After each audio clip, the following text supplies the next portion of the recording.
Welcome to Rates and Barrels. It is Friday, February 20th. Derek VanRiper here with Eno Sarris. On this episode, we get you caught up on some key news items ahead of the weekend, and we have 3 more team previews to break down. And we have a lot of help with them. We have the Cubs. Sahadev Sharma joins us first to talk Cubs here in a little while. Trent Rosecrans drops by to talk Reds with us. And Dennis Lin will join us later in the show to talk Padres. Our team previews with the beat writers, slightly different than the non-beat writer ones because we didn't go through and say underrated hitter, underrated pitcher, underrated reliever. But over the course of those conversations, you will find players that I think we generally like a lot more as a result of their circumstances. Be prepared for some very nice things said about Michael Busch in particular in that Cubs preview. And but Trent has a legit prospect sleeper, a guy I hadn't heard of before. So a real sleeper, like a guy that when he said the name, I had to look, and he's on some prospect list, but he's far enough down where there's a very good chance in your keeper and dynasty leagues he will be available. So like a true dynasty sleeper to come in this episode as well. But getting caught up on some news, most importantly, how are things looking in your listener league slow draft? I'm actually on the clock right now, which is terrible. I'm sorry, You're burning but clock? I couldn't make it happen in time. I had the double tap. I have the side. What I have been doing is channeling my inner DVR. One thing that you like about the turn is doubling up on positions. And since I'm on the clock, I can tell people I'm about to double up on starting pitchers. I doubled up early on the second and third rounds with Trey Turner and Zach Neto doing some damage to the shortstop position. Then for my first outfielder and second outfielder, I went Seiya Suzuki, Riley Green back-to-back, doing some damage to outfield. And I also did Jacob Mizorowski and Ryan Pepio, boom, boom, which is the YOLO yo-yo. That's a more exciting, high variance arm, which is the YOLO part. And then an innings guy that's been a productive pitcher for 2-3 years now, that's going into a better park. That's the yo-yo part of it. And I'm about to do 2 pitchers in a row again, Tatsuya Imai, and I'm just rolling around Cade Horton versus Edward Cabrera in my head. May have to re-listen to the episode before I make my pick real quick. That's going to take some time for you to do because we're recording parts of the episode and then you got to go back. So hopefully you got enough time on the clock. I do want to do a real quick PSA. I think some people are a little frustrated with the pace of their individual leagues. And this is should not be seen as a dig at any certain league or person or anything. But I just want to make a plea to use the queue, put it, set aside a little bit of time every day. That's even if you're not on the clock, just to go in there and manage your queue and put guys in there and have a good 5 to 10 players at the top of your queue. And if you're going to be away for on vacation or for 6 hours or got a big meeting or whatever, just turn that auto on and help people out that way. If you're worried about having 2 picks in a row, there's a cool little feature where you can set a queue for a round. And, I did this recently where I set the queue for the 6th round and the 7th round separately, because you may say, well, I don't want to screw up and get 2 pitchers. I want a pitcher and a catcher. So you can set a queue for a pitcher and set a queue for a catcher in the next round. And the computer will go to the round by round queues before your overall queue if you have a question about that. So I just say use the queue, use the auto, and try to keep things moving along. Some people are worried that they won't finish before the season starts. I don't have that worry myself, but let's keep it moving. Yep. Kindly keep it moving. Use the auto draft next 2 rounds as much as you reasonably can and need to if you're just not around to make those picks when your turns come up. I went Ellie, Vlad Jr., and Trey as my first 3, and then I got 2 closers in the 4 picks after that with Andres Munoz and Ryan Helsley, rounds 4 and 7. A couple of starters in between with Cole Reagans and George Kirby. 2 guys I really like at 5 and 6. I double tapped catchers with Will Smith and Drake Baldwin in 8 and 9, and now I've just been spackling away with a combination of Alex Bregman, Christian Yelich. Late outfield build for me. Taylor Ward is my first outfielder, Kevin Gausman for that 3rd SP spot, and now Brenton Doyle for my 2nd outfielder. And there's one thing people might notice. They might say, hey, You have Christian Yelich ahead of Alex Bregman in your hitter rankings. Why'd you take Bregman first? It's the shape of positions. It's the fact that Yelich doesn't qualify in the outfield. He's UT only. It was more being worried about what was about to happen at third if I didn't take Bregman. I felt like there was a good enough chance I could get both if I took them in that order. So why would you break your own rankings? It's a reason like that. Yeah, and somebody might be surprised. I have Edward Cabrera 10 spots ahead of Cade Horton in my rankings. So, it's a similar situation. Why would I be choosing Horton over Cabrera? Well, those rankings are for all leagues, and if this was a waiver wire league, I would take Edward Cabrera, I think, in a second.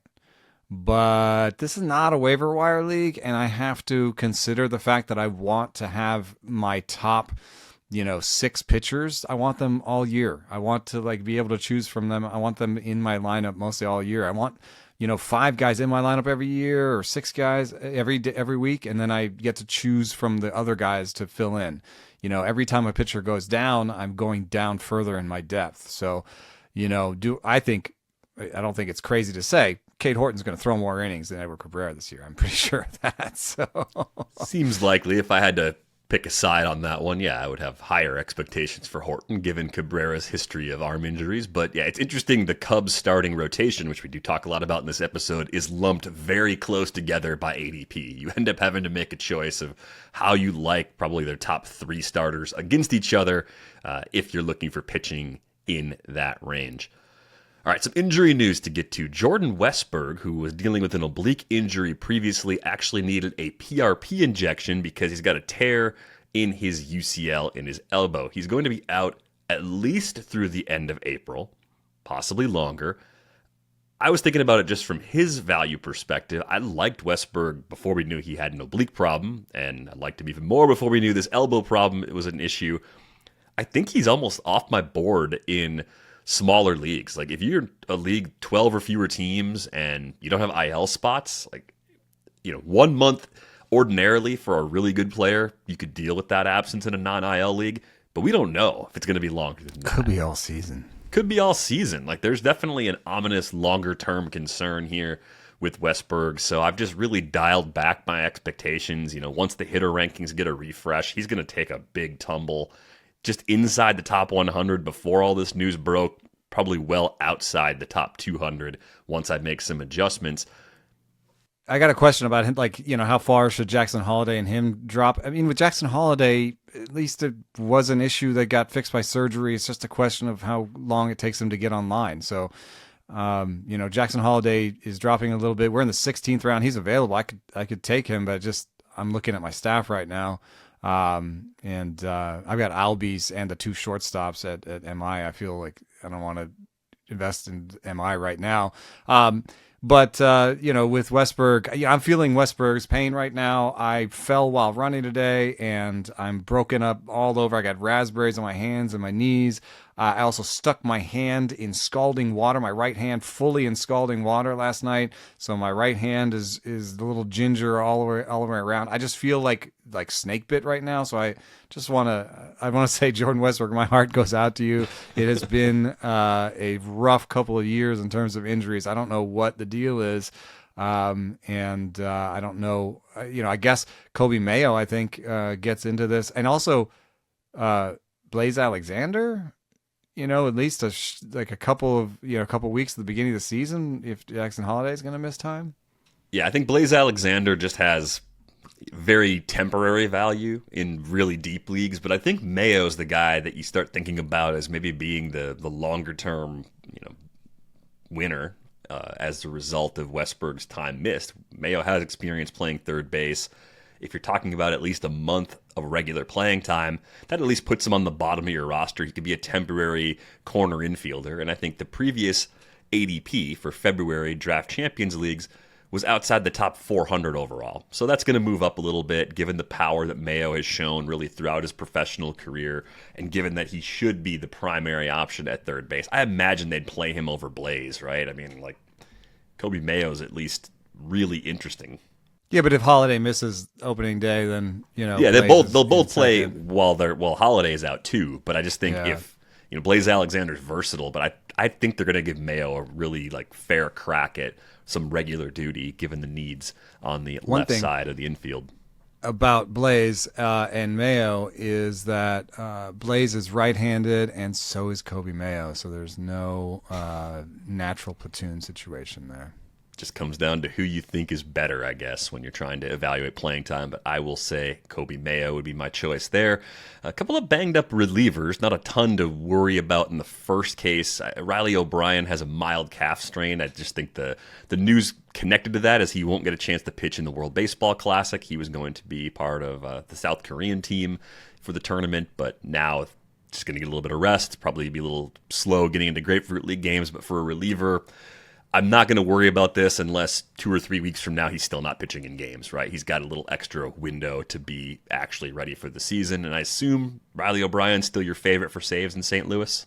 He is. As a right-hander, managers prefer right-handers more often than you'd expect, even given the natural population of left-handers and right-handers in the big leagues. Also, I think he's just slightly better than Jojo Romero as overall. Lastly, it doesn't take that much time for them to ramp up. So even if he misses a couple weeks as a reliever, he can get back in there pretty quickly.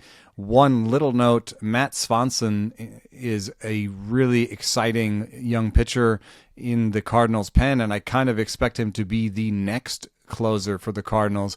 However, if you're projecting saves for this year, it becomes problematic to give him the most saves in that pen because I feel like this team will shop Jojo Romero, has been shopping Jojo Romero, and will pump up Riley O'Brien and Jojo Romero for trades. So I think that they will get the most of the chances until the trade deadline. Yeah, I think that's a good breakdown of that bullpen for the time being. Ray's bullpen may be a little shorthanded when the season begins. Edwin Uceda actually went in for an MRI on his shoulder. We're still awaiting results and an evaluation on his arm, but that actually seems more like something that could linger into the regular season, even if it's not like a major problem, just because shoulders, it takes a little bit longer to start ramping up again, so we'll keep an eye on that, but probably a little nudge to Griffin Jacks maybe as the favorite to open the year, getting saves in Tampa Bay. Definitely a bullpen we're going to be keeping a close eye on.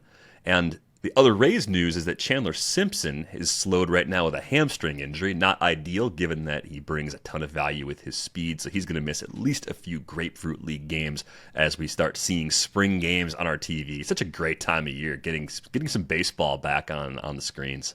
Yeah, it is really fun. I had the first chat of the year, and somebody asked me, isn't it possible that Chandler Simpson could get better and I could be wrong about him? And yes, of course, there's always that chance. One thing that catches my eye is that Kevin Kiermaier is in camp trying to advise Chandler Simpson's defense. I mean, if he became a viable, good center fielder, that does change things for me because then his glove keeps him on the field, and then he's not being compared to corner outfielders in terms of his offense. And then if he can get even to league average offense, and he is better than Billy Hamilton was just because his strikeout rate is half of Billy Hamilton's.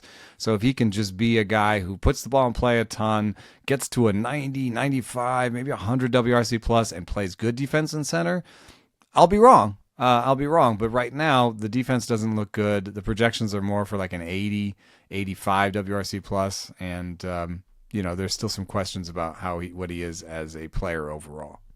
Yeah, I mean, there's always the possibility for a player that young especially to just get a lot better, especially in a case of being a defender that could still take raw tools and turn those into more consistency at a valuable position. That's absolutely a possibility with Chandler Simpson. Follow up on Pablo López. As expected, he will need Tommy John surgery. That is now on the books for next week. We've talked a lot about the depth in that Minnesota rotation. Is Zebby Matthews the guy that actually makes a little climb in the rankings, Eno? Yeah, I think Zebby's got a handle on a spot now. And Mick Abel is now probably the sixth. Behind, some guys like Woods Richardson and Bradley and Ober that combine some injury risk with some skills risk. So I like Abel a little bit more. I'm going to pump Abel up to maybe 75, 100 innings. I'll give Matthews 125, 130 innings. It's just sort of how I think about things. I think about things in depth charts, probabilistic, put some injury possibility in there and try to spit out an injury projection, an innings pitch projection that combines injury and skill and depth charts. So Yeah, I think Zebby's a 130 inning pitcher. Yes, he got dinged a little in the Stuff Plus reboot, but he's still an interesting young pitcher for sure. And following up and hopefully closing the book on the Tony Clark saga for at least a couple of weeks, maybe forever. I know we're not done talking about. Made there. Yeah, there's some bad decisions made. We're not gonna talk. We're not gonna avoid CBA talk at all because that's expiring at the end of the season. But they did decide. The Major League Baseball Players Association ended up promoting Bruce Meyer to be their new executive director. You mentioned before on the show, Bruce Meyer was the lead negotiator at the bargaining table for the last CBA. Most people reacted as though the players did well in that case. I think they generally did okay on that front. And this to me comes back to maintaining stability because of the timing of Clark's exit, right? And the key, as you learn more about Bruce Meyer, if you talk to players that have interacted with him, communication is the deficit. Tony Clark was a good communicator. He was good at being that kind of public-facing foil to Rob Manfred, right?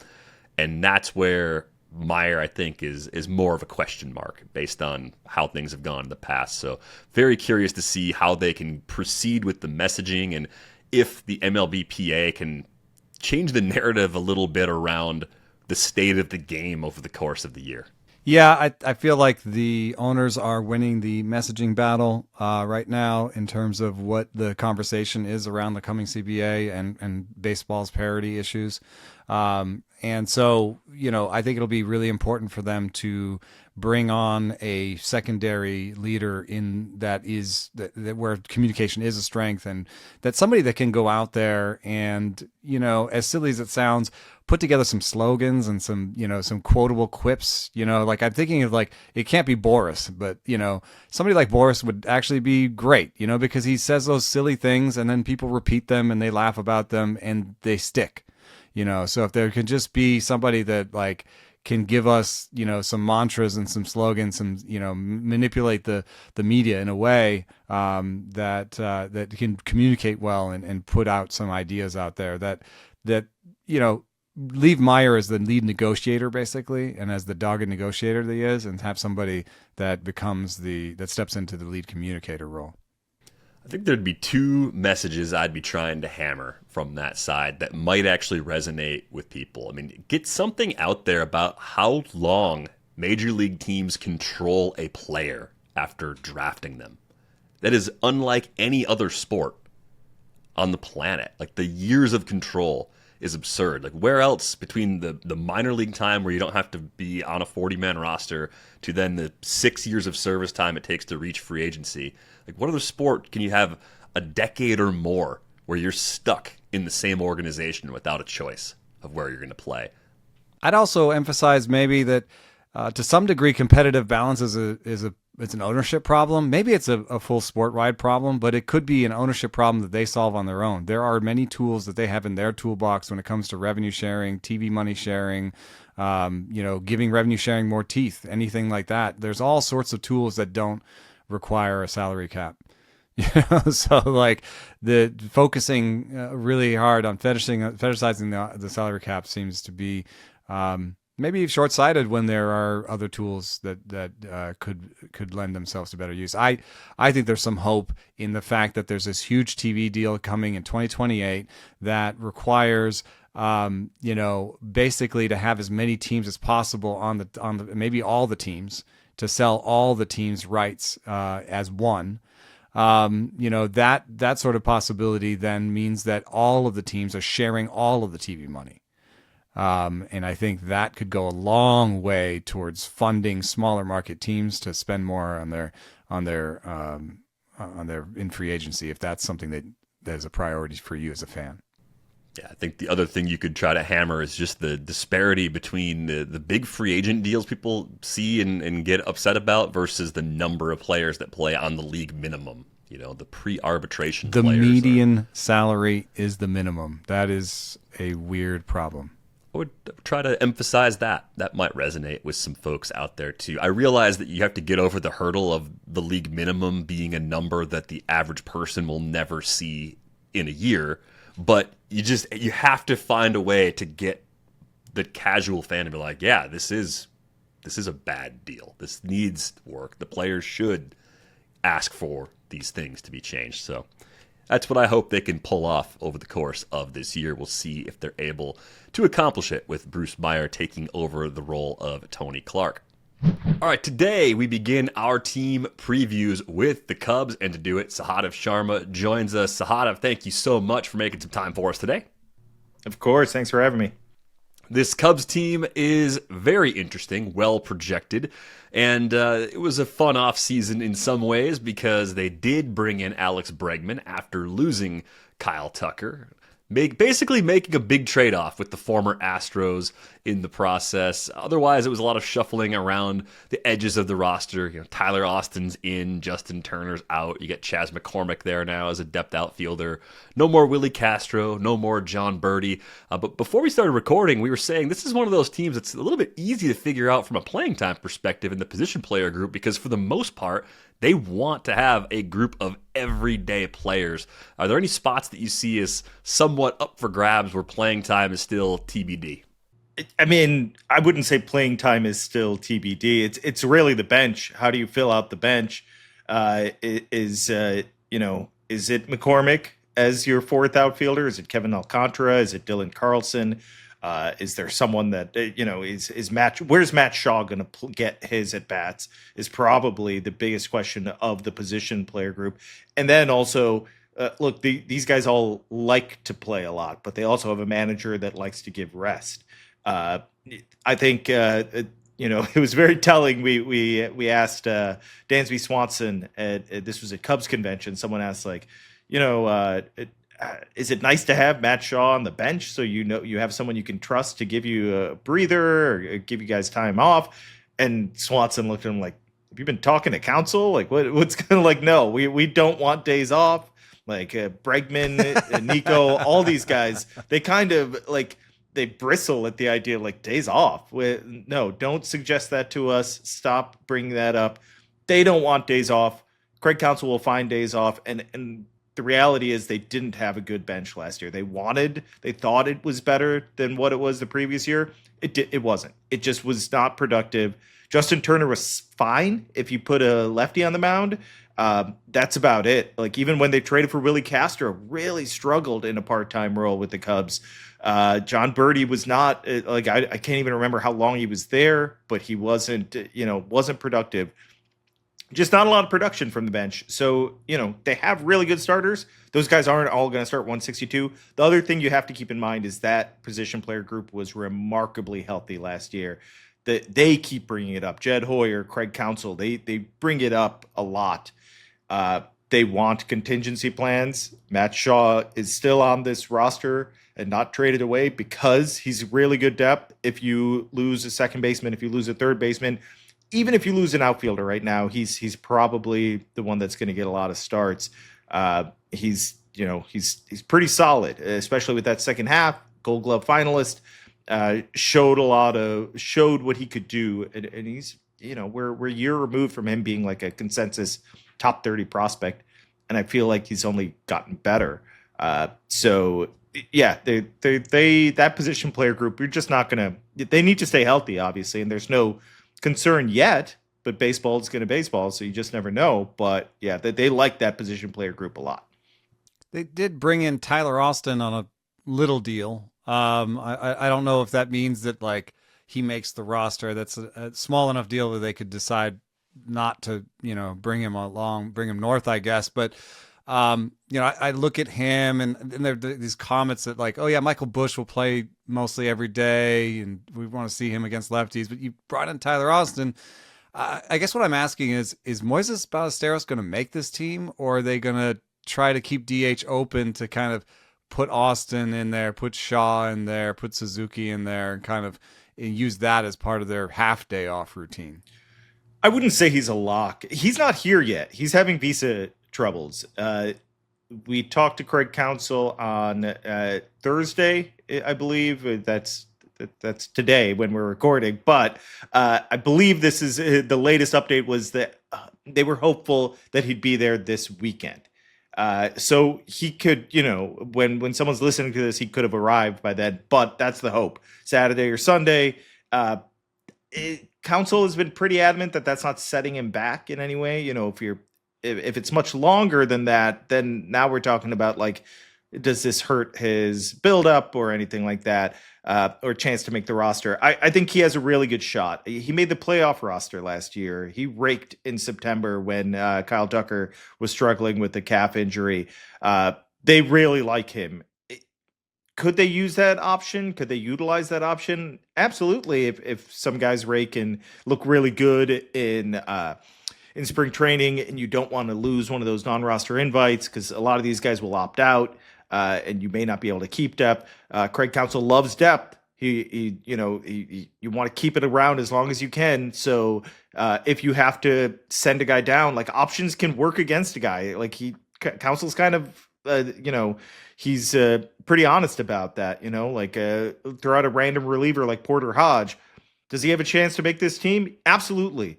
But if a non-roster invite looks really good, like Colin Snyder, and you want to keep him and not risk losing him, you're going to utilize that option for Porter Hodge. It's just how it is. That depth, bullpen, bench, they want it. So, I think Tyler Austin is going to be the backup first baseman, forcing time for him, like by sending Ballesteros down. I don't know if that's on their radar right now.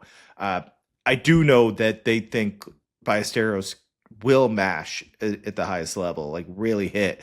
Whether it's that's right away. He looked really good in September once he got a little runway and got shook off like the cobwebs of like being a little like stressed out about, like, he was overthinking things, I think, his first couple times at the plate. And once he kind of got comfortable and stopped, realized he belonged, he was hitting and he looked really good. So I think he's someone that could, when you combine all these guys like him and Bregman, it becomes like maybe not the same offense as last year. Obviously Tucker's just better, but I think it's going to be a really good one. I think if you had to come up with a plan to keep a lineup close to last year's level after losing Tucker, they did about as well as you could using free agency, at least, to do it. It kind of sounds like you're on the side, like you're taking Counsell and this organization at its word with Bush's role, though. Across our audience, there's been some debate about whether or not he's going to play more against lefties this year, if he could be an everyday guy in 2026. I mean, I think this is just like kind of how young guys go, like young lefties. I don't really know. I guess, like Rizzo sat early against lefties. If I'm remembering, I may be remembering that wrong. Maybe because they were losing, they didn't, he just played every day. I don't like, but I remember he struggled against lefties. Like, this is just development. Like, why, like, he's going to give him the shot. And I think maybe if he struggles every single time out there and looks overmatched, maybe if it's a dominant lefty, but then that's kind of also unfair to Tyler Austin if you're putting him out there only against the most dominant lefties there are. But yeah, I think I do believe that they're going to let him play. Like, he's shown so much, and the way he ended the season, the way he was in the playoffs, I think you want that guy in the lineup as much as possible. And if he can adjust and be average against lefties,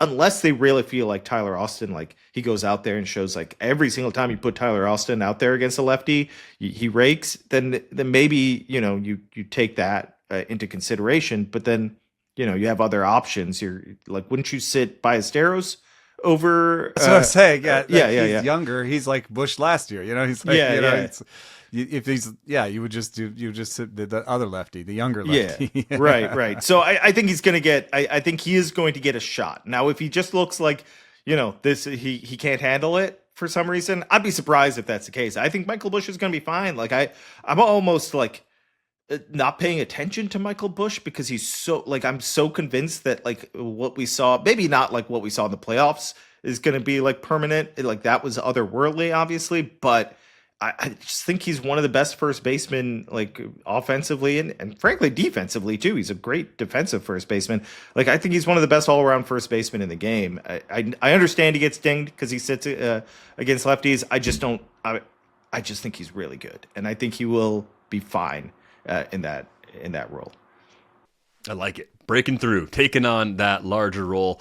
Let's shift the focus over to the pitching for a bit. Big trade, of course, they made with the Marlins, bringing in Edward Cabrera, trading away a guy in Owen Casey, who I think was going to have a hard time finding a lot of playing time, would have had a role in 2026, but Cabrera has electric stuff. We saw him reach a career high in innings last year and got back from an arm injury late in the season. What have you seen from him in the early days of camp, and what kind of expectations do you have for Cabrera in year one with the Cubs? Yeah, I mean, this stuff is nasty. I know that they've wanted him for a long time. They're really happy to have him in camp and have him in their organization. They tried to trade for him last winter. They tried to trade for him at the deadline, and they finally got him this year. And I think the injury risk is part of the reason why he didn't cost like 3 top prospects or something like that. There is injury risk there. I think the Cubs feel like, he's healthy. They're building him up. It's not like they're holding him back per se, but they're being careful with his buildup, being very deliberate about things.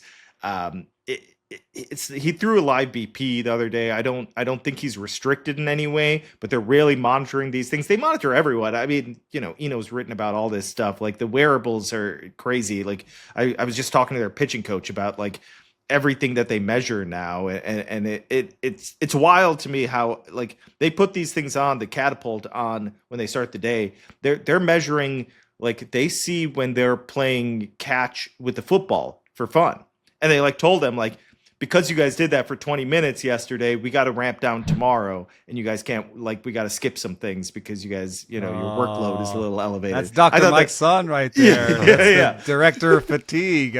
He loves to hear that. So yeah, I mean, I remember he threw a bullpen the other day. Cabrera threw a bullpen the other day, and it was one of those things where like the onlookers, like I think Rick Sutcliffe was there, and then a couple pitching coaches, and they're all like, this is ridiculous. Like, this is the guy barely like letting loose, and it's pretty nasty. He looked really good with the live BP. I'm going to write about this. I find it fascinating, and I know this isn't odd. Maybe 20 years ago it would have been really weird, but his fastballs get knocked around, and they're not like, obviously we know he can touch 100, but they're not really effective. They're not great pitches, and how do you work around that? How can you make those better? I think it's not like changing anything. They haven't identified something that they directly want to change with the pitch as far as grip or like how it moves or anything like that. They're open to that, but they're not. That's not the focus right now. It may just be as simple as, look, this guy's nasty with the changeup, nasty with the breaking balls. We're going to focus on that, keep it leading into that. And it's like now count specific is when we use these. Like we need to really hone in on when is he using those fastballs? Is he using them in like fastball counts far too often?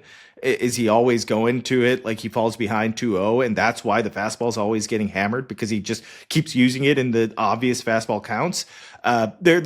They have some ideas like how to really maximize that, and I think that's something that I'm curious about with him. Like, can that just like the results get a little bit better? I don't think you need to change the usage. Council made a great point. He's like, you're talking about like what's his fourth pitch, like a lot of guys' fourth pitch get hammered. We just think it's weird because that's the fastball. And it's like, yeah, so we're not used to that. And it's like, just like, you got to think about it a little differently. I still think like, he needs to get it a little bit better to really reach that ceiling. And they believe like the ceiling is like, I don't know if it's like Cy Young winner type ceiling that they see, but like not far from that. They're very high on him, and they believe that he can be a front of the rotation pitcher.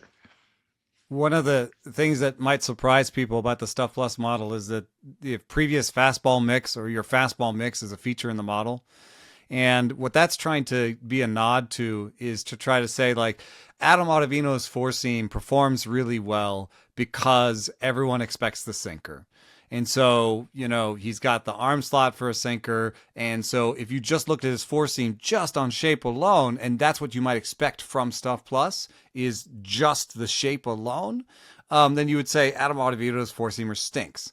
But if you want to create a predictive stuff plus model, then you want to be more predictive. So then you want to say, well, the shape stinks, but it's really different than his arm slot, and it's really different than his sinker, and they all expect the sinker, and it becomes more predictive because guess what? Ottavino's four-seamer did really well.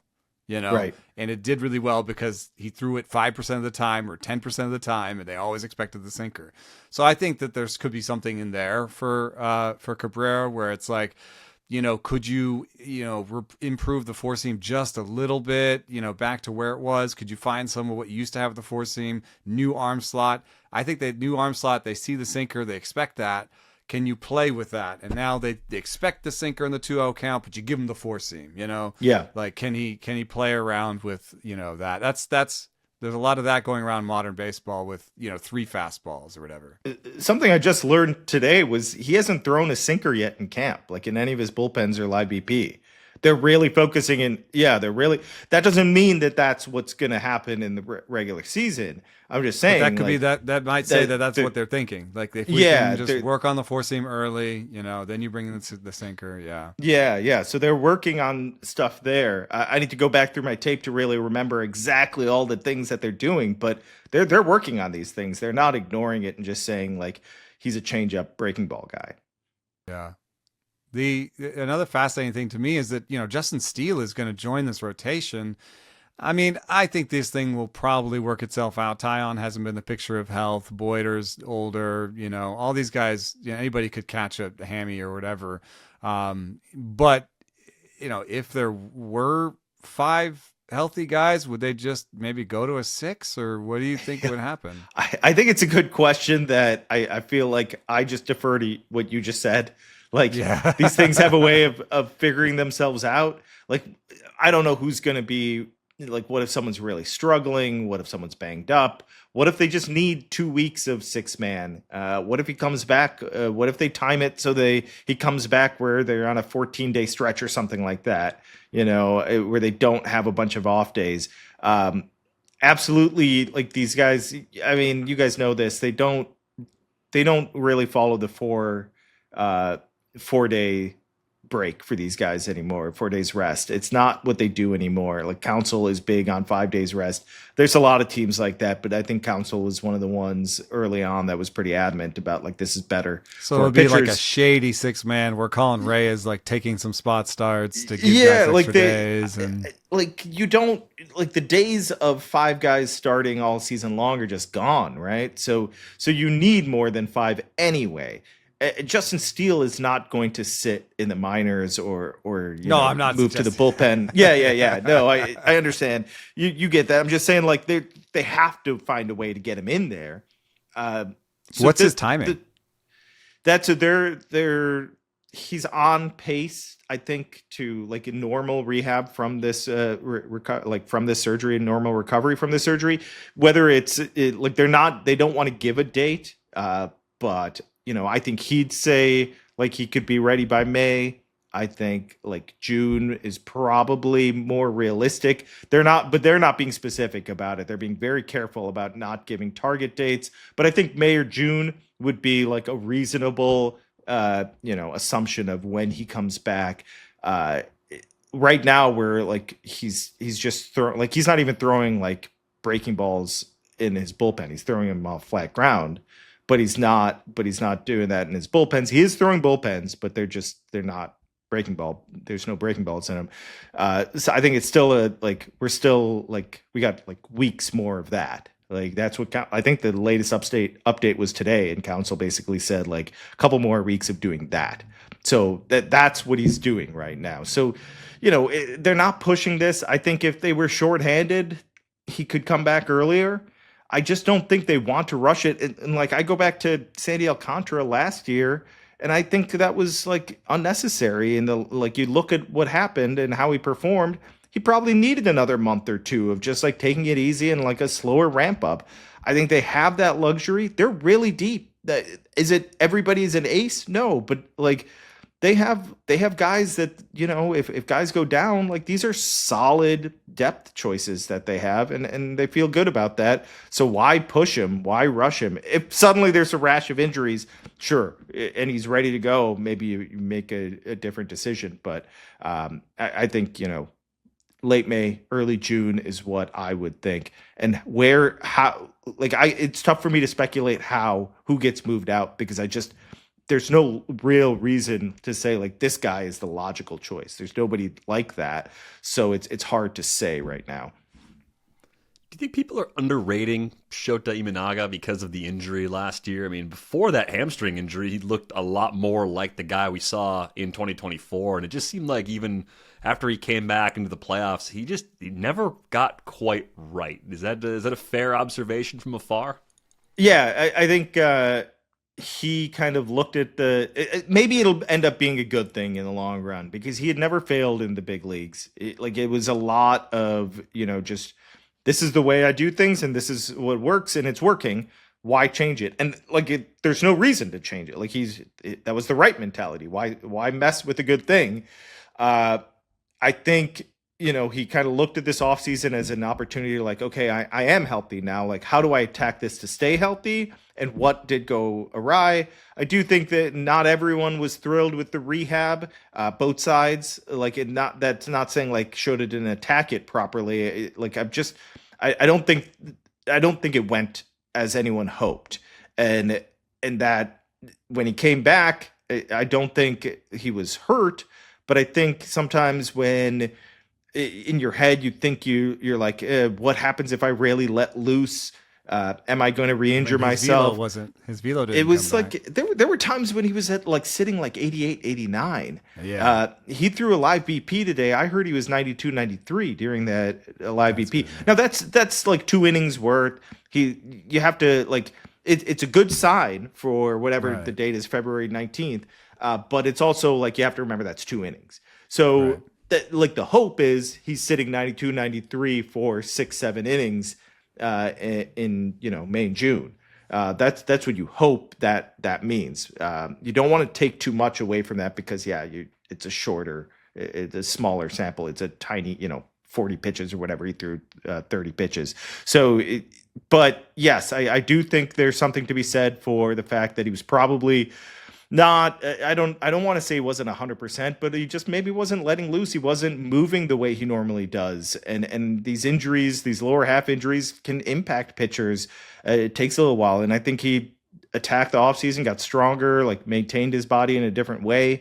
And the coaches seem to be like excited about the way he looks. Like other pitchers are saying like, yeah, he looks like the old Shota. It looks like there's a little more to it. And, you know, I expect him to have a better season. I just don't know, what he did to start 24 was so remarkable. I don't want to hold him to that standard every single time out, but I do think he's going to I think it would be unfair to assume that what we saw in September and the playoffs is who he is going forward.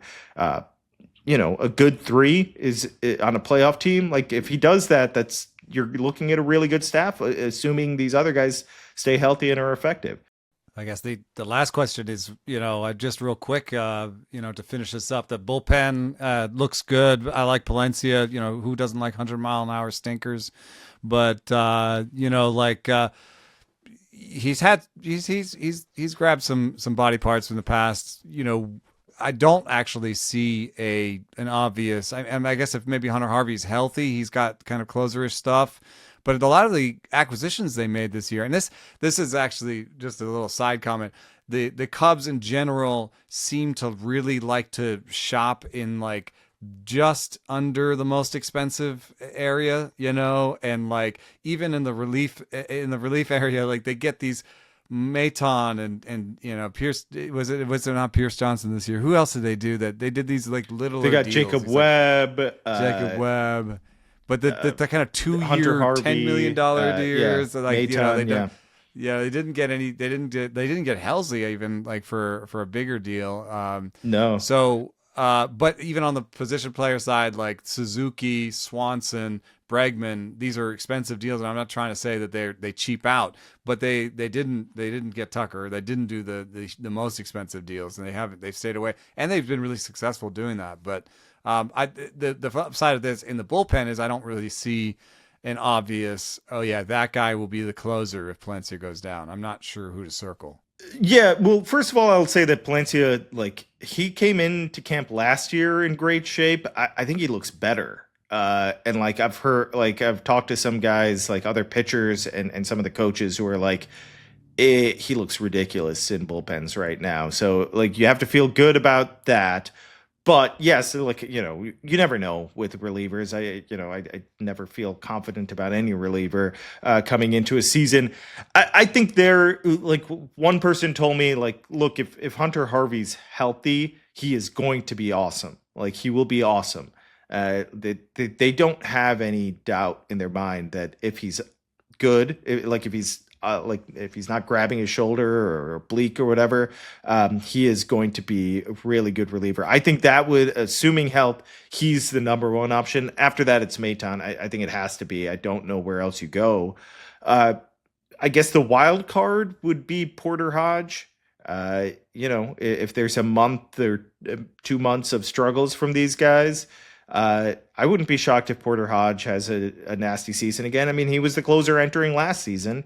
No, was he? No, it was Ryan Presley. But Porter Hodge was a stud. Yeah, like Porter Hodge was coming off a great season, and I've also heard he looks like it's back to where it was. Like the slider was way off. The measurements just were not there last year. The metrics were off. The shape of the pitch was terrible, and it seems like it's back, and he's filling up the zone. Again, it's February. I don't know where we'll be in April or even June, really. I think Counsell points that out every time. He's like, go look at what my opening day bullpen was, and then go look at what it was in the playoffs. It's going to look different. Things will change. Injuries, ineffectiveness, surprises in the good way. Brad Keller came out of nowhere and was a stud. So you just don't know. But yes, I would put it in order of Harvey, Maton, and then Porter Hodge is your wild card. Yeah, I think this time last year, I wasn't thinking a lot about Brad Keller. By April, I saw a few of outings, and I said, oh, wow, Brad Keller's nasty out of the pen. Yes. And by the end of the season, he was really important to them. Relievers do emerge over the course of the season for sure. Pecota has a win total projection of 90.9 for these Cubs. We like to use the Goldilocks porridge scale, too hot, too cold, or just right. And I'll add one little nugget here. I'm surprised that it's 10 wins above the Brewers in the projections. That part feels a little off to me, but I, of course, am a Brewers fan. How do you feel about 90.9, though, overall for the Cubs? If my memory is correct, they won 92 games last year. I think this is a deeper, more well-rounded team. I'm high on Cabrera. So I think that, the starters seem better, like a full season of Cade Horton. I'm really high on Cade Horton, too. We didn't even mention him. I think he's like a future stud, like a really good starting pitcher.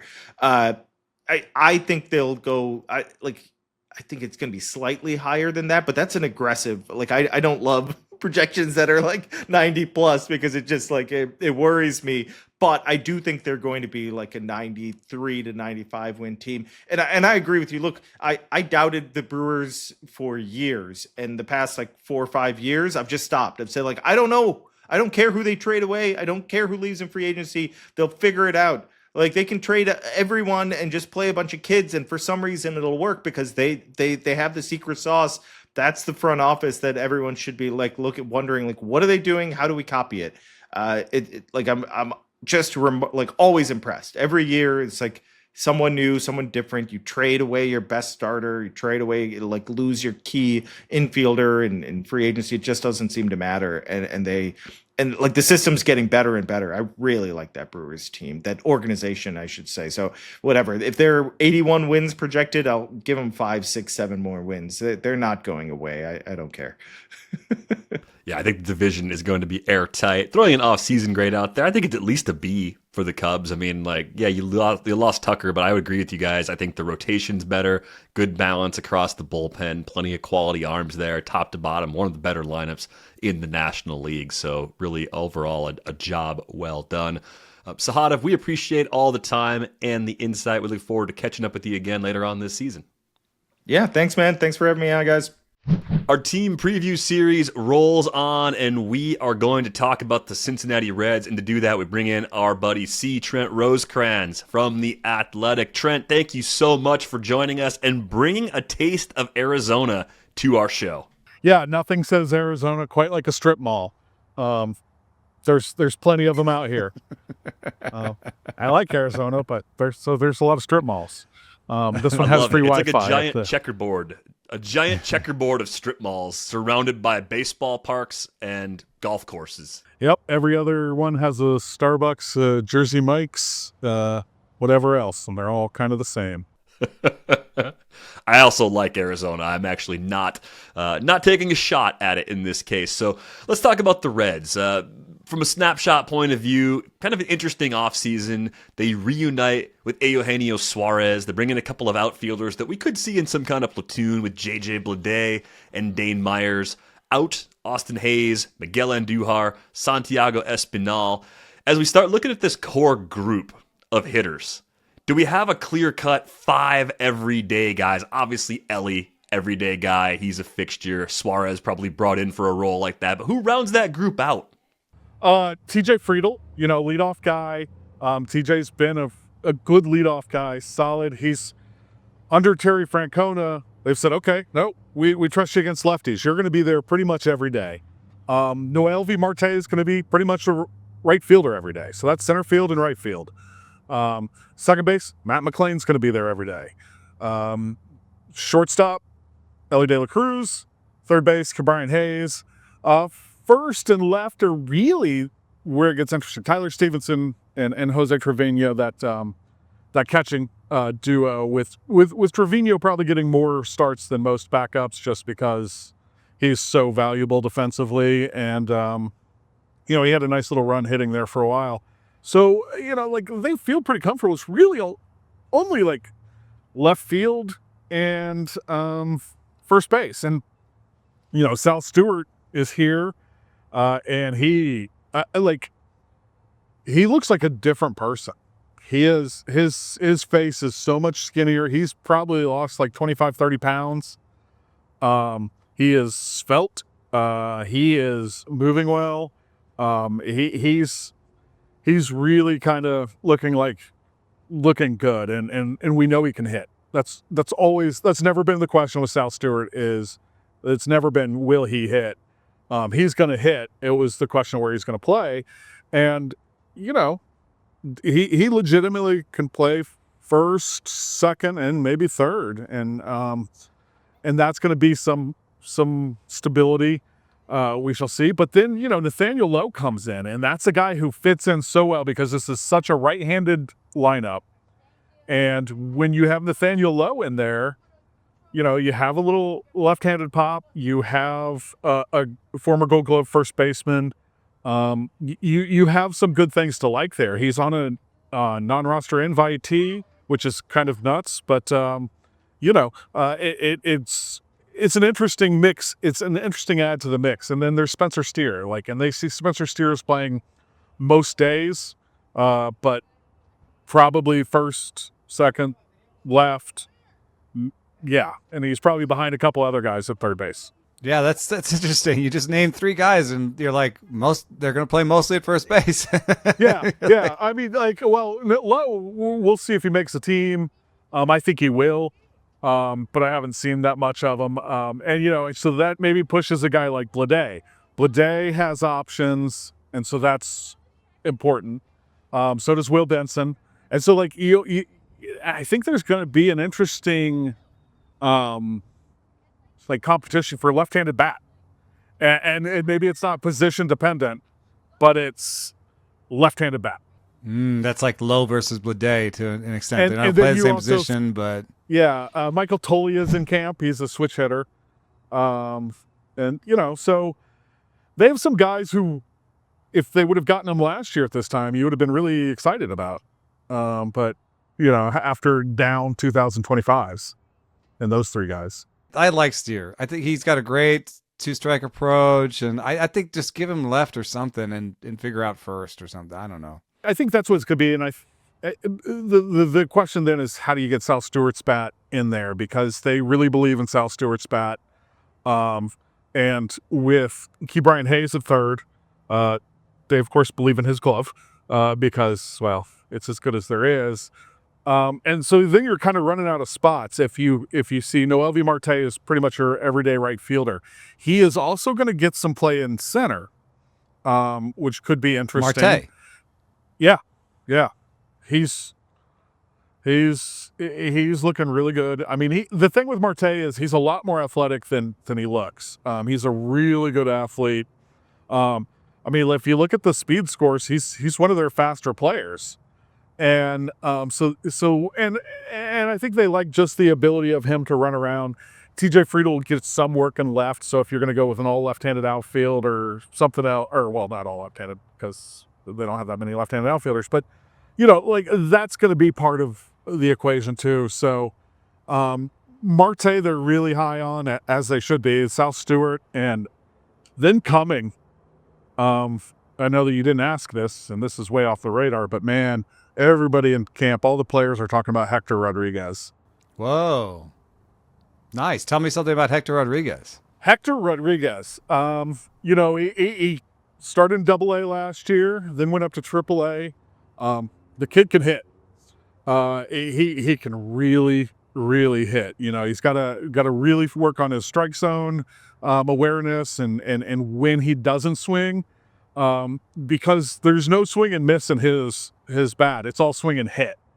It's kind of crazy, some of the comps. And like all these comps came with real big caveats, right? Because we're talking about these names. But the names we've had are Jose Ramirez, and I think that's mostly because of his size. He's kind of Jose Ramirez size. But then Carlos Delgado, about how it kind of just like catches the bat and flies. Vlad Guerrero with how he can swing. Like I had someone say to me, it's like, they might throw the rosin bag at him and he'll swing at it, but he'll hit it. And then who was the other one? Oh, Arise was another guy he was thrown out there, just for the bat to ball skills. He's an interesting prospect that could be your everyday left fielder by the end of the year. I don't see him as an opening day guy, but he's someone who's going to get some playing time. It's a really interesting name that has not been on our radar whatsoever. Yeah, it could just be a late season addition that ends up making an impact. You start to think about this team from a pitching perspective, and I think they're collectively underrated. We've talked on the show with you before about Hunter Green showing the skills necessary to contend for a Cy Young. It's a matter of staying healthy. Nick Lodolo finally had a really healthy season a year ago, with the exception of the end of the year and then being maybe less available in that series against the Dodgers than a lot of Reds fans would have liked. But the question I have for you is Chase Burns and adding to an electric arsenal. Do you see the secondaries coming along for Chase Burns for him to start immediately making good on what is a very, very high ceiling to possibly join Green at the very top of that rotation? Yeah, I mean, when you're talking about this rotation, you also have Andrew Abbott, who was an all-star last year, Brady Singer, who's going to make some money this offseason.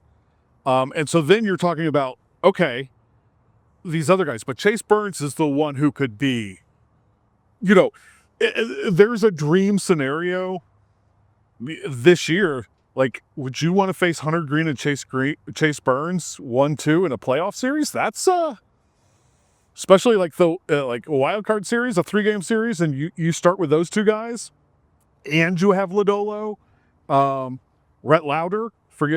Don't forget about Rhett Lauder. But Burns, you're right. It comes down to that secondary thing, and we were talking to Terry Francona about this the other day, and it's like, with Papelbon, it was a special arm, and he's like he just couldn't throw anything that broke for his life. And so as a 2-pitcher, we put him in the bullpen, probably worked out. He said with Chase, it starts fastball slider, so you have that breaking ball. So it's almost like Hunter Green was, right? Hunter Green was that fastball slider, and then he's kind of gotten to that split, and that split is just useful enough to help him out. And they think that Chase Burns' changeup is around there. He said he's always kind of thrown it, but he's feeling better with it. He's kind of found the spot with it. And he said he changed a little bit more, so it's more of a kick change than the traditional change. And, he's like TJ Friedel the other day in a live BP saw one that bounced, and then he saw one that he was just like, yeah, it was unfair. It was one of those that just, when he throws it for strikes, it's especially to a lefty, and to keep the lefties off of him, that could be a really good addition. And I think it doesn't have to be great. It just has to be respectable. My fun fact for this Reds team is that they were their starting rotation was the second best in baseball last year by Fangraphs WAR. So this is a real strength of the team.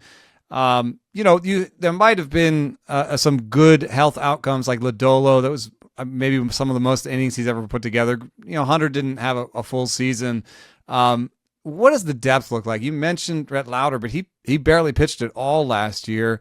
Wasn't Williamson hurt too? Mm-hmm. Didn't we hear something about a petty injury? I think last year there's a little bit, but your rotation in Louisville could be whoever doesn't win the 5th starter spot, which could be Chase Burns or Rhett Lauder. Brandon Williamson is also in the 5th starter spot, and it wouldn't be a shock if he did get it. But so you're going to start with one of 2 of those 3, Rhett Lauder, Chase Burns, and Williamson as your first 2 in Louisville. After that, you have Chase Petty. You also have Julian Aguiar, another guy who has some big league time. They like him as kind of a, he's not going to you're not going to confuse him with Chase Burns, but the guy can pitch. And he's going to be at AAA. He has big league time. And then Jose Franco is a guy they put on the 40-man this year, pitched really well in AA last year. And he's like the one guy that doesn't have big league experience in that rotation. And all those guys have options as well. So that's another part of it. And so there is good depth, and it's going to be not like when there are injuries, because every team's going to have injuries, and every team's going to have injuries in their rotation. And when somebody goes down, it's not going to be like, okay, who can we get, who's ready, who has options? It's going to be, it's on Wednesday. Well, Wednesday, Lauder's pitching for the Bats. He can pitch for us. Yeah, it's good to have depth like that. I guess the connected question here is, of the starting pitching depth, is there anyone they could possibly shift into the bullpen mix? Because I think that's still a relative weakness on this club. They retained Emilio Pagan. He's coming off of a great season as the closer. I think he's got a lot of runway to keep that job based on how well he pitched last year. But it's other guys like Brock Burke, Pierce Johnson, Caleb Ferguson, solid veterans, but not necessarily guys that you look at and say, these are lockdown, top 20, top 30 league-wide relievers that you're afraid of in the postseason. Is there anybody lurking as possible sleepers in the pen? Well, I mean, you do also have Tony Santillan, who was so good last year. Graham Ashcraft, I think, with a year under his belt out of the bullpen, I think you could see some big things from him. If Luis May throws strikes, Luis May is nasty. Zach Maxwell, really Connor Phillips did a really good job when he came back up last year out of the bullpen. And I think that's a guy to watch in that role. He was that's the same problem as May before, where he had the great stuff, but couldn't throw strikes. And I guess in the pen, he's just, he can walk a few guys, but just strike everybody else out. Yeah. And the other thing is, I think he's discovered that at the big league level, you don't need to strike everybody out. And you throw strikes, and it's one of those things that I think everybody has told him forever. It's like, dude, your stuff's so good, just throw it in the zone. And I think there's been almost that kind of like switch in his mind, and that's what he did, and he saw the success with it, and that's great. Lyon Richardson, I really liked the job he did out of the bullpen last year. He got DFA'd for roster purposes or non-tendered. I don't remember which one, but regardless, went through waivers. And they were able to sign him back on a minor league deal. So he's going to be in there as well. They don't have the sexiest bullpen, but, last year they did it and their bullpen was all right, and they didn't really have any lefties. Brent Suter wasn't a lefty in a traditional sense. He was a reliever through left-handed. Is Maul back? And Maul is back. He struggled a lot last year. We'll see how he is so far this year. But, you bring in Caleb Ferguson, you bring in Brock Burke, you have lefties. And that's something that they didn't have a year ago. And I think that's an interesting development. Like, they lost some guys out of that bullpen, but they also brought in just solid vets that you feel as good as you can for bullpen guys, because I never feel good about bullpen guys. Because it's just like nobody knows how to deal with that other than the Rays. They're the only ones with the secret sauce, and they're not selling it. Gotta ask, thinking about just the overall body of work for the front office over the offseason, what kind of grade would you throw on it on the A to F scale? We do this based on reasonable expectations of what an organization is typically capable of. Oh, if you're grading on that curve, I give them B plus A minus. I mean, I really like what they did. They had some needs. They had constraints. The constraints are from ownership, not from the front office. And when you're talking about, like, this was a team that was looking, they went really hard after Kyle Schwarber. The hometown kid, thought there was a chance. They met with them and all this. And they were going to extend themselves for Kyle Schwarber if he would choose them. Well, they didn't get him. But, this is a team that has struggled with power despite playing in this park. And they signed a guy to a 1-year deal for $16 million that hit 49 home runs last year. Yeah. Like, that's a pretty good plan B, right? And has hit 49 homers in that park before. Well, here's the fun fact for you, Eno. Stu could play at this game. No Red, since they traded Eugenio Suarez, no Reds player has hit as many as more than 25 home runs in a season.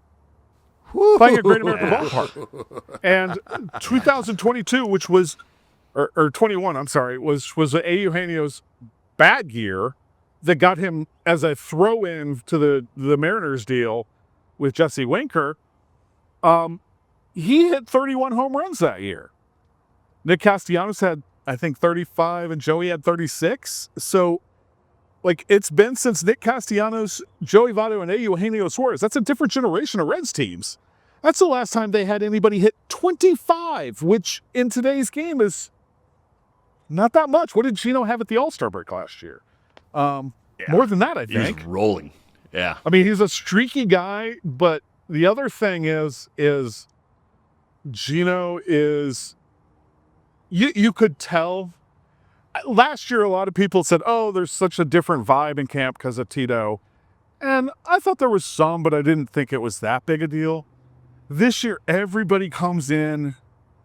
Like, the players, very few of the players had played with Eugenio Suarez, but every member of the staff, every member of the cafeteria, every clubhouse guy, every media member is like, hey, Gino's back. Yes. We love Gino. He is. You can go to any clubhouse in baseball and ask about Eugenio Suarez, and that's the result you're going to get. He is legitimately maybe the most beloved guy in the game. And so much so that when he signed, I called up Emilio Pagan and just kind of talked to him a little bit about it, because Emilio's a great guy for those kind of things. And Emilio and I were talking for 10 minutes before we got to, oh yeah, he hit 49 homers last year. Yeah. Right. Yeah, fills a need. My not so fun fact, and this just blows my mind every time I look at Reds offenses just from like the last 30 years. They have 3 seasons since 1995 where their lineup has been above league average by WRC plus. I know it's park adjusted, but it was 1995, it was 2005, and 2010. It surprises me how much they've struggled to develop a combination of position players together that consistently hit. Especially, I mean, again, it's park adjusted, but still, this probably could be a team like that. I could actually see them making it 4 times in the last 31 years. Yeah, and I think the big one that everybody is kind of pinning a lot of hopes on, and I think legitimately for a good reason, is Matt McClain. Matt McClain, missed all of 24 with a shoulder injury. And go back and look at the history of shoulders. The shoulders really are going to hurt your hitting. And they did as well. That did. And so if Matt McClain comes back and is Matt McClain, I think they really like the top of their lineup, which would be Friedel, McClain, Ellie, Gino. I mean, and then behind that you have Sal Stewart, Spencer Steer, some Noel V. Marte. I think there's the best case scenario looks really good. Now, it's never the best case scenario. But the best case scenario is a team that can do some damage in the postseason. I don't think it's that huge of a stretch. I think they're better than they were a year ago. And, they made the playoffs last year. They got beat by the Dodgers, but you know who else did? Every other team in baseball. Yeah, I had one last question about that middle infield. Matt McClain, the role of injury, I think, a little bit. So Matt McClain had the shoulder surgery. We can see from his bat speed that, early last year, the bat speed wasn't there, that it was that was there in 2023. And that over the course of the season, he seemed to get it back a little bit. And by the end of the season, he was swinging just about as fast as he was before the injury. And the same thing goes for Ellie. What was the big injury? I mean, Ellie's bat speed cratered in the middle of the season. He got it back a little bit late, but what was the big injury that really affected Ellie's power? It was his quad, and he had like one leg, a couple of them in, and he's a guy. It was really important for him to play in 162 games last year, and I think, Tito has kind of said, I'll take some of the blame on that. I didn't need him, but like, if there's one thing Ellie De La Cruz, we all get blinded by the tools, right? Because they're blinding tools. But you got to remember, this is a kid who was signed as their last international signing, their leftover money, that someone said, hey, this kid knows how to play, and he works his butt off. Take a flyer on this kid. I have this great picture I took that accidentally, if you go back and look, it's actually on The Athletic. There is a picture from when I went to the Dominican Republic in 2018. I did a story just about prospect, or the Dominican, the complex and everything there. And in the middle, I was taking a picture. I was lucky enough that Barry Larkin was there that week. And so I was like, oh, sweet. I have a picture that I can take with my phone that there will be somebody that everybody knows. And it'll be a good picture. Like, I'm like golden. And it's Barry Larkin talking to this young group of shortstops. And if you go back and look at the picture, you can see the kid next to Barry is a 6', 135, 16-year-old Ellie De La Cruz. I actually went to him right before his debut, and I was like, hey, Ellie, I was doing the math, and I was down there like right after you signed, and I had pictures of these shortstops doing drills. I was like, so you know all these guys? He's like, oh, yeah. He goes, that's me. And I'm like, what? And then another funny thing is, I was telling that story to Luis May, and he's like, oh, I'm over here, and the pictures and these other photos I have. And I'm like, hey, give somebody a raise. Yeah. Some really good work Crack on the international photographer. side, for sure. And yeah, phenomenal. Oh, work I was talking on the about their photography scouts, side. but I'll take one too. Yeah. Gold stars all around. We We appreciate it. But Trent, we appreciate your time and your insight. Last question for you before we let you go. Pacoda has a win total projection of 78.5. I get a sense of how you're going to answer this question. We use the Goldilocks porridge scale. Is that projection too hot, too cold, or just right for these Reds? I think it's too cold. I understand what it is because it's a rolling thing. And Matt McClain, if you put that in there, you put Ellie's second half in there. That's where a lot of these projections kind of hurt them. But I think the sum is greater than the parts, and I like the parts that they put together. I'm at this point I'm optimistic about this team, and that could change with injuries. It always does. But right now, like, their injuries are Jose Valdez and Christian Encarnacion-Strand, and CES is maybe a forgotten guy, and we already talked about first base and didn't mention him. He was your first base opening day last year, and he should play next week. So, like, that's not going to last. If it does, I mean, I'm guessing Nick Krall's going to go play some Powerball as well, and maybe that'll help. You can add some of it to this budget and really help out the squad. But yeah, I really like what they did, and I think they're better than a 78 win team. I think they're a better team than they were last year, and they were in the playoffs last year. Hey, I agree. optimism. I mean, this is like this is a really good rotation, as we talked about. The pen, I think, was just good enough. And then I think that, the signings like Blade and stuff like that adds to their depth. Like, I think they have a little bit more depth than they've had in the past. So it's good when you're talking about three guys for first base, because that means you've got a couple extra bats lying around. And they have more depth at AAA than they had in the past. When you look at their AAA roster, it's going to have some players that Hector Rodriguez is, probably CES as well. Some other guys. They're going to have real players there and a real pitching staff. And in the last couple of years, they've had either position players and a patched together pitching staff, or a really nice pitching staff and a patched together lineup. And over the course of the season, that depth that you have, that you can come, and it's not a drastic drop, is so huge. And this is something that they haven't had in a long time on both sides. And they do, and it's kind of like filtered down. I think they have a better system than they have, at least, maybe not as prospects or whatever, but like guys who are big leaguers. And there is a difference between a prospect and a big leaguer, and sometimes, yeah, you just need a big leaguer, a guy who is a replacement level. Won't fall on his face, right? Right, yeah. And could do what you ask, and it is going to give you good at-bats. And you always want a mix of some of those guys and some of the Hector. Well, I keep saying Hector Rodriguez because I truly believe that the Reds feel he's a top 100 guy, and they're kind of.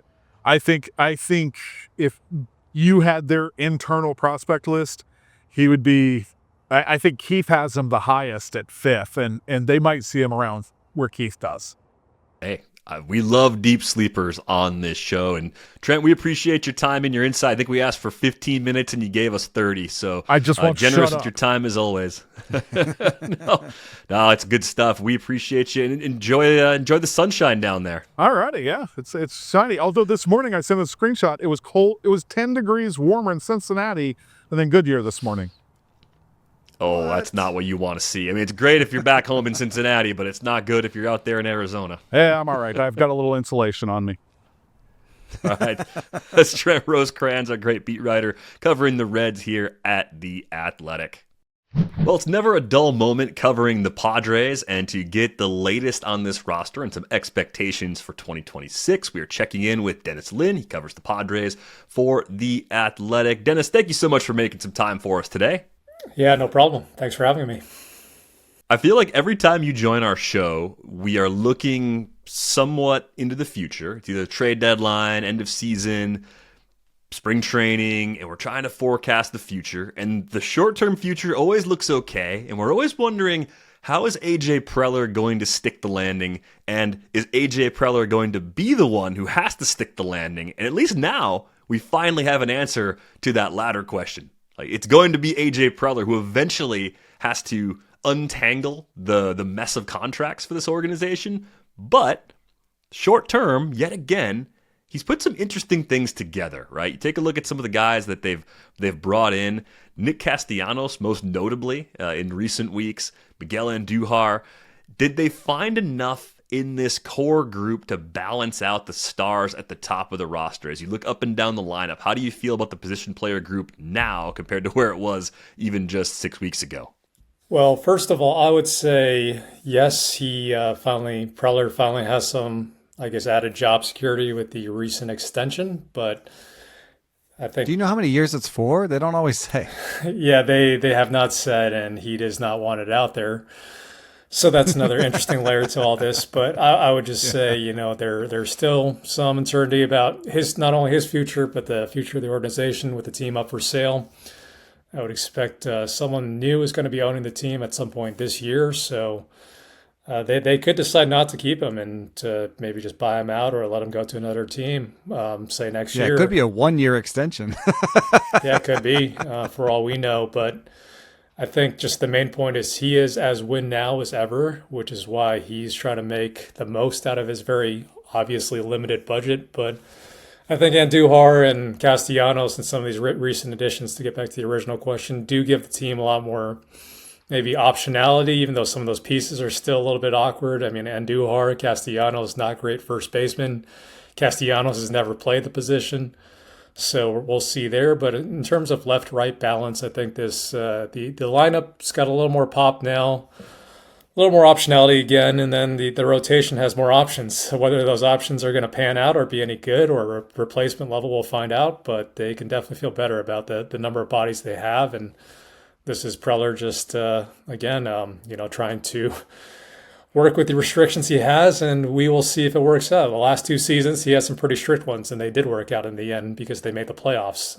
Whether they can get past the first round of the playoffs, I think, is another question. He gave Andujar and Castellanos, and you mentioned the depth in the pitching, Marquez, Canning, Buehler. A lot of these guys got really small deals. I mean, just really tiny, league minimum, minor league deals. One of the biggest deals of the offseason was Sungwon Song. What do you think the role is there? Especially given these recent signings, to other pieces of depth. He doesn't seem to have a starting role, but do you think he'll scratch together, a decent amount of playing time playing where? Backing up second? Is he in a platoon role with somebody? What's Song's role?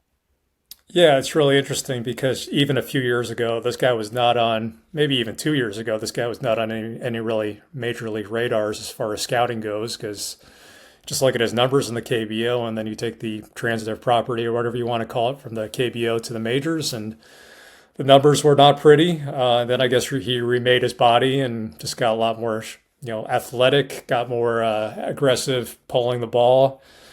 And he had a really good, MVP caliber season for the KBO. So we'll see how that translates. But as far as the fit, yeah, I'm interested too, because as early in camp, he's been mostly working at second base, third base, positions he's played before. But they've talked about him potentially, getting some time at shortstop, which is a position he did not play in the KBO.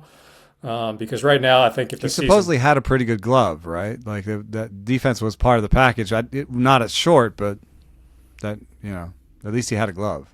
Yeah, I would say that's definitely one of his strengths, it seems like, at least on paper.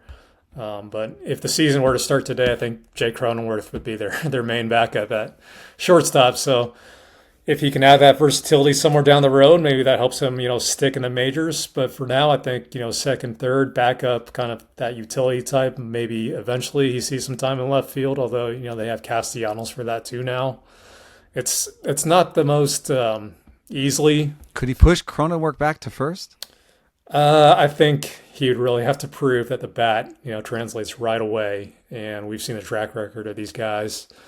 I mean, even if you look at the Japanese hitters who come over, they've mostly struggled, which is why I think we're all interested in Okamoto and Murakami, right? So I think the KBO learning curve is going to be a lot steeper. Hassan Kim proved that. Took him a couple years. Became a nice player, but I don't know if Moon has that kind of projection, especially given how little money they paid him. So I think Jake Cronenworth is still the best bet that they have at second, barring a trade, which you can never rule out with AJ Preller. So I think for right now, it's mostly second and third, and we'll see what else he might add out down the road. I think the other trouble spot for this roster continues to be catcher. Freddie Fermin, Luis Campusano, the two on the depth chart, at least atop the depth chart right now. How do you see playing time working out behind the plate? I think Fermin's definitely the 1A guy. I say 1A because early in camp, at least, Craig Stammen is kind of calling Campusano a 1B, which is a huge step up from Campusano not catching a single major league game last season. Yeah, somebody likes him. 0 for like 30 at the plate in his very limited playing time as a DH. But yeah, the guy tore up AAA again. I don't know what else he can do in the Pacific Coast League. He's out of options.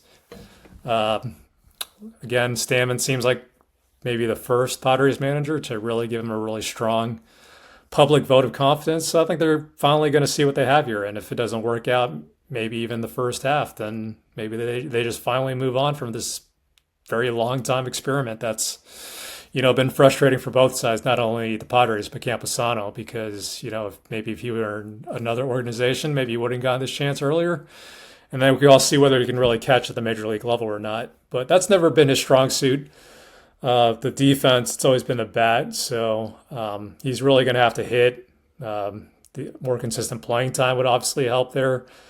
Freddie Fermin, he's over 30. I know his mileage isn't that high for a major league catcher because he was behind Salvador Perez all those years, but I don't see him catching like 120 games or anything like that. So Campusano is definitely going to have to take down quite a few games at least early in the season, and then behind that they have Blake Hunt, a couple other options in camp. Ethan Salas is trying to make his way back after missing basically an entire season, and he's still a teenager, so I wouldn't expect to see him in the majors anytime soon. So Campusano and Fermin, kind of a dice roll, but again, when your budget's limited, I think this is what Preller is willing to gamble on for now.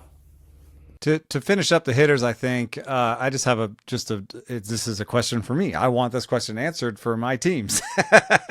I have a fair amount of Jackson Merrill this year on my fantasy teams. I think that last year was affected by injury. One portion of his game that is fascinating to me is that he regularly stole bases in the minors. Speed was part of his game. He's a center fielder. And then last year he just stole like one base.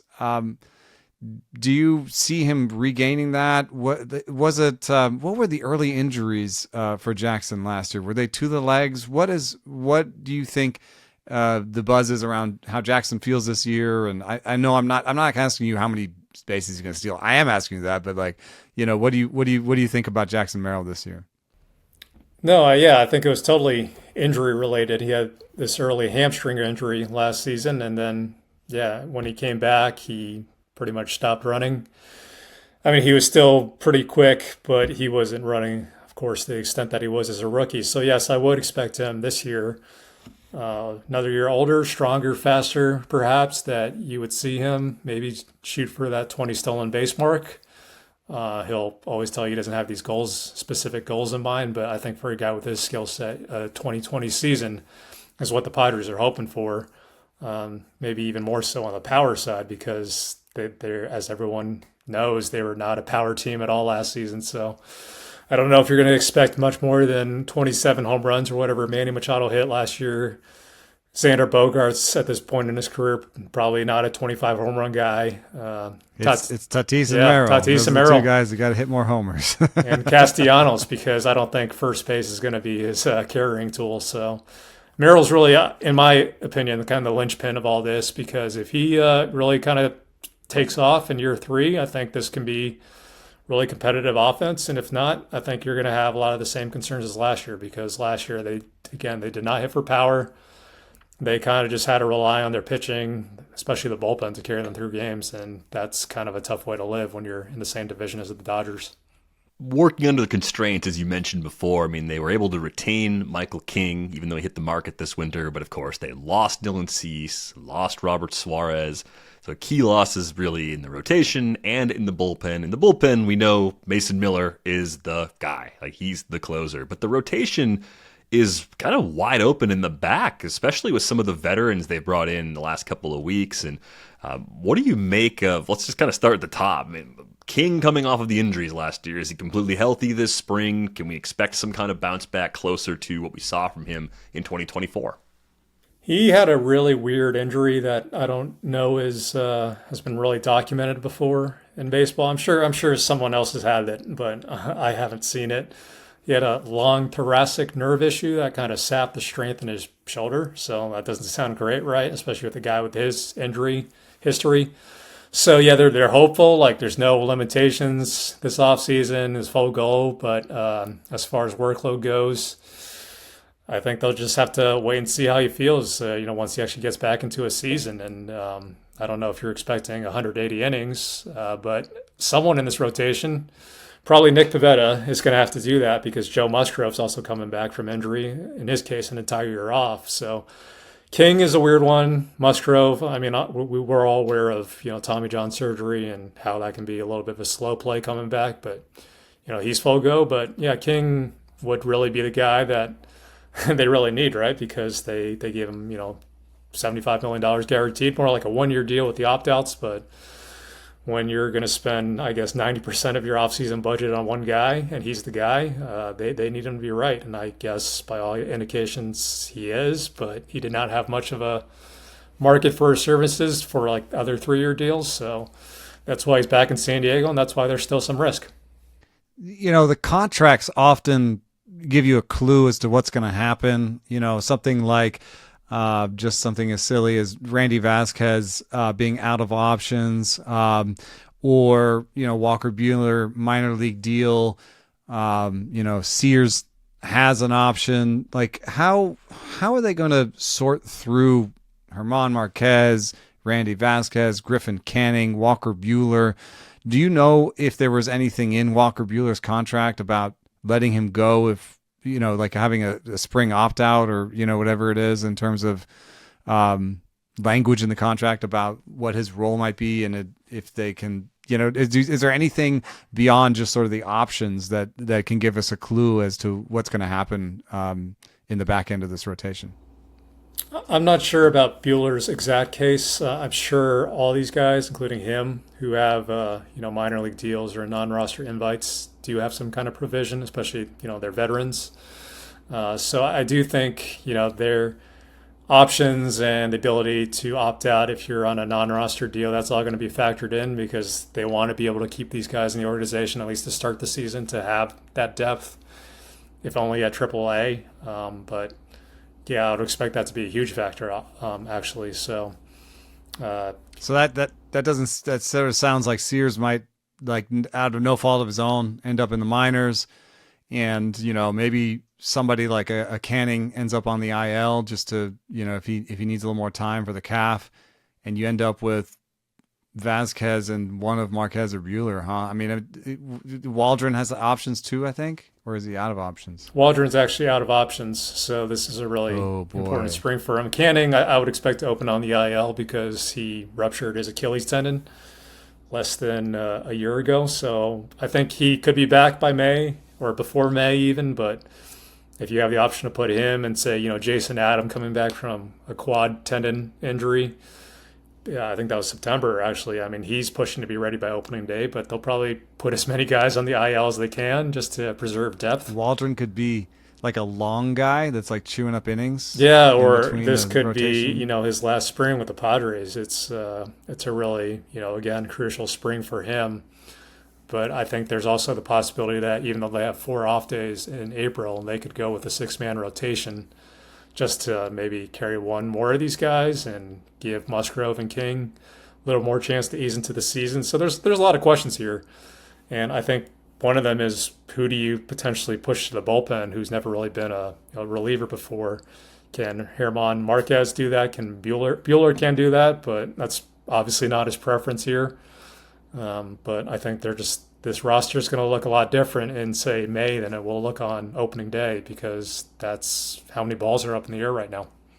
I guess thinking about the options in the bullpen also matters then too, because they have high quality relievers that could just get sent down simply because of the way the roster has to fit with some of these other veterans that they've brought in. But really, really interesting group.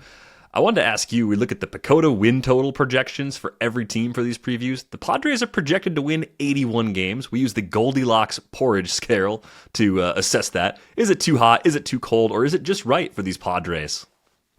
I mean, given the fact that they won 90 games each of the last 2 seasons, I might lean, maybe too cold. But at the same time, everyone is a year older. Manny Machado, Xander Bogaerts, Tatis.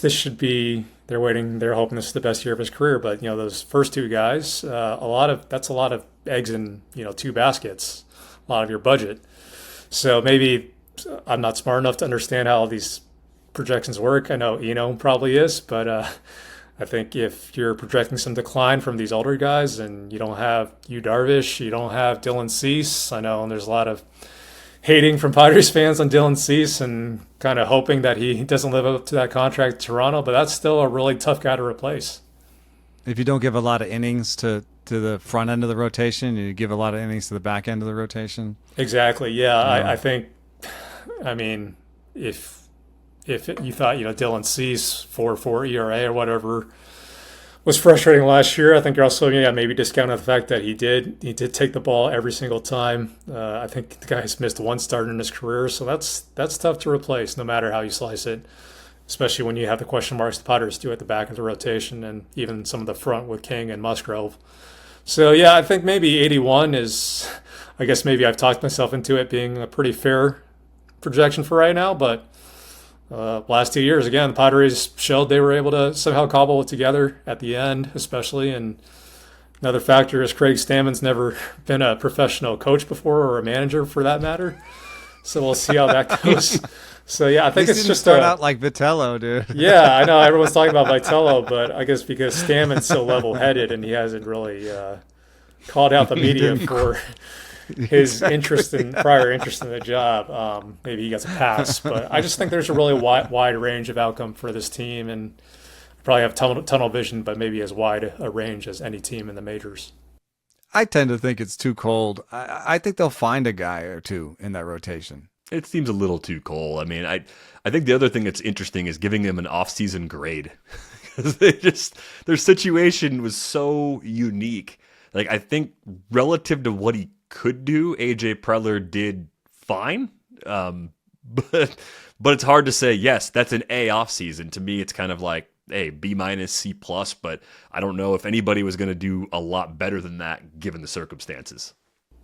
I think there's actually a lot of ways this could have gone. I mean, right now I would say, yeah, C plus sounds about right to me personally. Maybe that's being a little too harsh, but I do think there were definitely opportunities for this to go, much more drastic direction. Say trade Nick Pivetta to the New York Mets when the Mets were really circling on him. There were some other teams, maybe still sign Michael King, sign Merrill Kelly, who had a 3-year offer from the Padres. Really shuffle the deck that way, really mix things up, because with Pivetta's really interesting case, right? Because he's probably going to be a free agent a year from now, as long as he has a decent season. And some people would say he really overperformed his peripherals, but the Padres also really like him. And if you trade him, no guarantee you really have like a viable opening day starter. So I just think, there were opportunities to really shake things up earlier this offseason. I would have been really interested to see, what kind of route they would have gone there. Would they have traded, what little capital they have left in their farm system and just been a little more aggressive at adding controllable guys with some upside like they did last trade deadline. And instead, they've kind of been backed into this corner where they've just had to take all these dice rolls on lottery tickets, and they're going to have to see if they work out or not. And I don't know how much room they're going to have at the trade deadline to add if they're still in a position to add. So I think, this maybe is as crazy as it sounds, maybe the safest route Preller could have gone despite all the activity over the last few weeks. But at the same time, I think, he's always shown he's never done making moves. So my C grade could move to a B within a matter of weeks.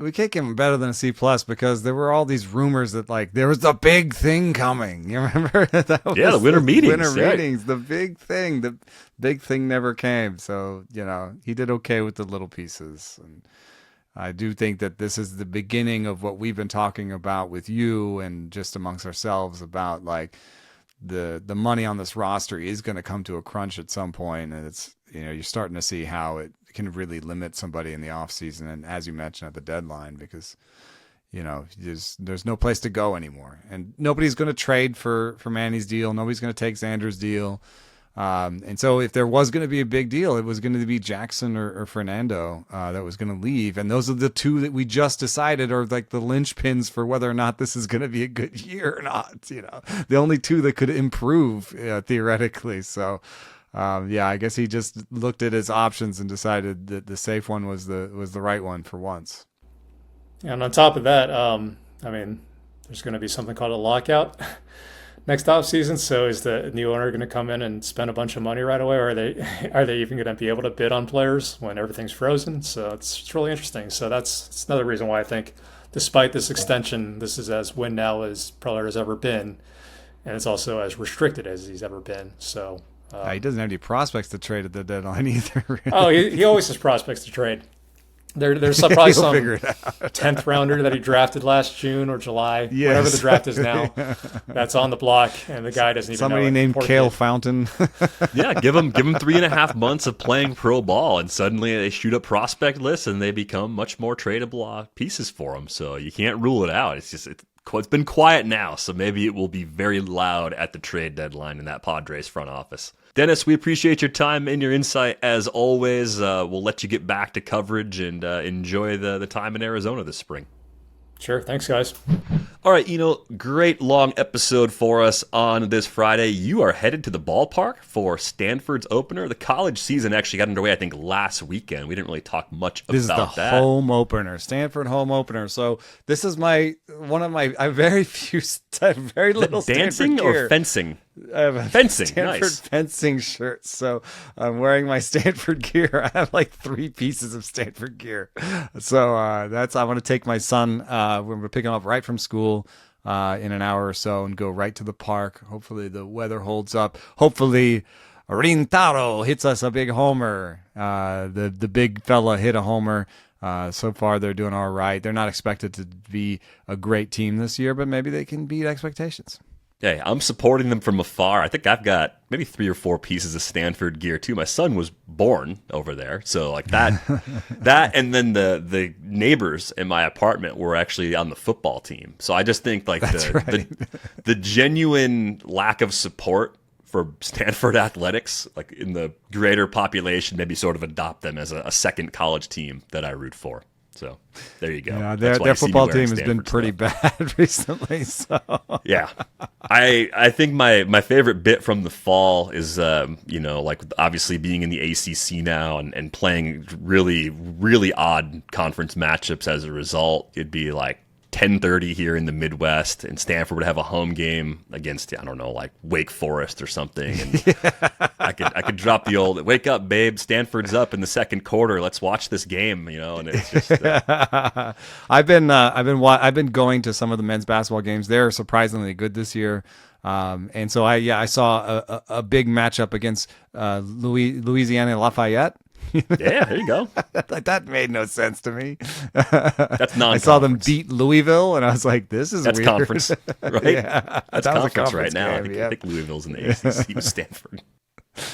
I don't understand it, but there it is. Yeah, we'll save that for a different day since this pod's like almost 2 hours long. But join the Discord if you haven't done that already. That's a great place to continue the conversation. Good place to send in some mailbag questions as well, and we'll be sure to chime in and answer some other questions throughout the weekend as well as we talk about strategy and news and other things that happen over the course of the next few days. That's going to do it for this episode of Rates and Barrels. We're back with you on Monday.